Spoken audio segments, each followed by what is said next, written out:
পশ্চিমবঙ্গ সরকারের রাজ্য বাজেট 2024 পেশ করলেন রাজ্যের অর্থ প্রতিমন্ত্রী চন্দ্রিমা ভট্টাচার্য। এই রাজ্য বাজেট নিয়ে রাজ্যের বিরোধী দলনেতা শুভেন্দু অধিকারী তীব্র সমালোচনা করলেন এবং কি বললেন এই ভিডিওটি দেখতে থাকুন এবং চ্যানেলটি অবশ্যই সাবস্ক্রাইব করবেন।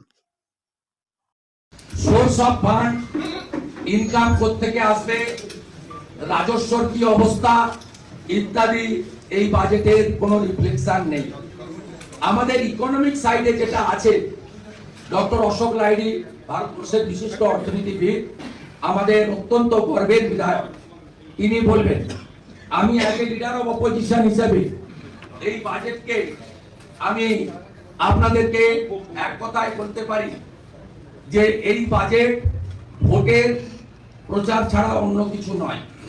এই বাজেটে পশ্চিমবঙ্গে কর্মসংস্থান, শূন্য পদে নিয়োগ, শিল্প বাণিজ্যের পরিবেশ এবং রাজ্যকে এগিয়ে নিয়ে যাওয়ার কোনো দিশা এই বাজেট দেখাতে পারে। এই বাজেটে অনেকগুলি জাগলানি রাখা হয়েছে আর কিছু অর্থ বিলানোর ব্যবস্থা করা হয়েছে। তাতে আমাদের অর্থ বৃদ্ধি নিয়ে কোনো আপত্তি নেই, কিন্তু আমাদের বক্তব্য খুব ক্যাটেগরিক্যালি ছিল, আছে, ভবিষ্যতেও থাকবে।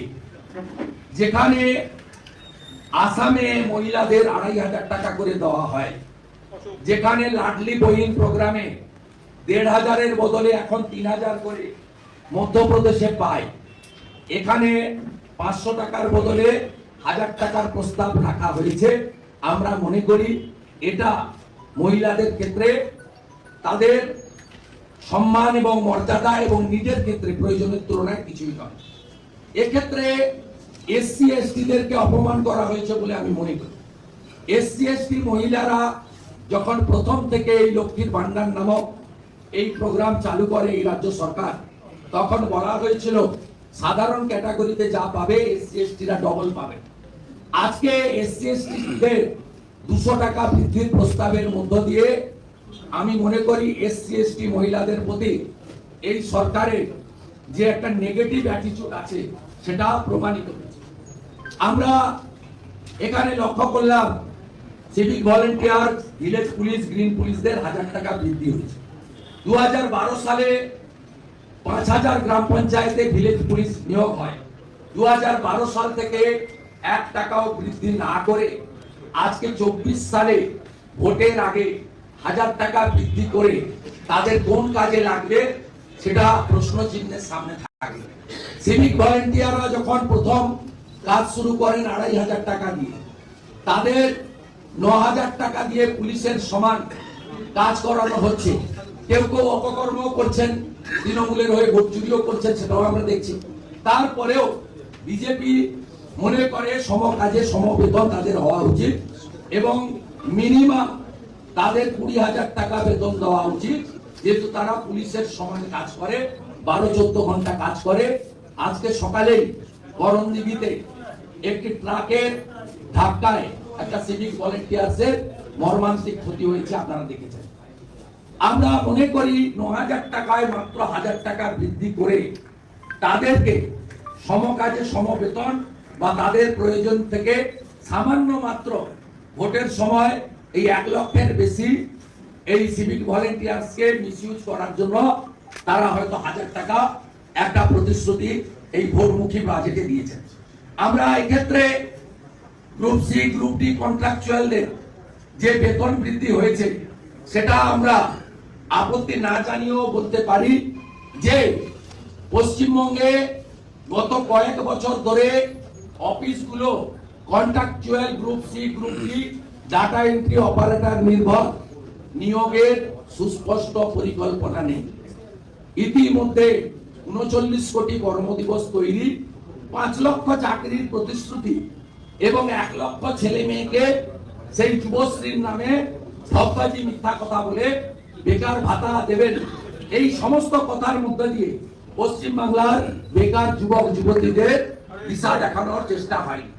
উনি চা বাগান নিয়ে বলেছেন, আমরা চা বাগানে পাট্টা সমর্থন করি না। চা বাগানের শ্রমিকরা আদি অনন্তকাল ধরে চা বাগানের মালিকানা তাদের। আমরা চা বাগানের অব্যবহৃত উদ্বৃত্ত এবং চা বাগানের মধ্যে থাকা আবাসনের জমি চা শ্রমিকদেরকে মালিকানায় দেওয়ার জন্য দাবি করি। আমরা এই যে চা সুন্দরী নাকি নাম দিয়ে 1,20,000 টাকা ঢোকানোর কথা বলা হয়েছে, এখানেও এই সরকার অসত্য ভাষণ রেখেছেন বাজেটে। তার কারণ 18/12/2023 আমাদের লেবার ওয়েলফেয়ার ডিপার্টমেন্ট বোর্ডে মিটিং এ 250 কোটি টাকা কেন্দ্রীয় সরকারের ওয়েলফেয়ার বোর্ডের টাকা রাজ্য সরকার তার ফান্ডে ট্রান্সফার করে সেই টাকা থেকে আলিপুরদুয়ার, জলপাইগুড়ি, দার্জিলিং আসন জেতার জন্য 1,20,000 টাকা করে বিতরণের কর্মসূচি নিয়েছেন। এর মধ্যে বাস্তবতা কিছু নেই। এই বাজেটে দার্জিলিং এর পাহাড় উপেক্ষিত, এই বাজেটে জঙ্গলমহল উপেক্ষিত, এই বাজেটে সুন্দরবন উপেক্ষিত, এই বাজেটে কৃষকরা সম্পূর্ণভাবে উপেক্ষিত। আমরা আশা করেছিলাম রাজ্য সরকারের কৃষক বন্ধু প্রোগ্রাম 5,000 টাকার বদলে 10,000 টাকা করবেন। আমরা আশা করেছিলাম উত্তরপ্রদেশের মতো 6,000 টাকা পিএম কিষাণ সম্মান নিধি আরো 6,000 রাজ্য দিয়ে 12,000 টাকা করবেন। তাই কৃষকদের জন্য একটাও এই সরকার এই বাজেটে কোনো প্রভিশন রাখেনি।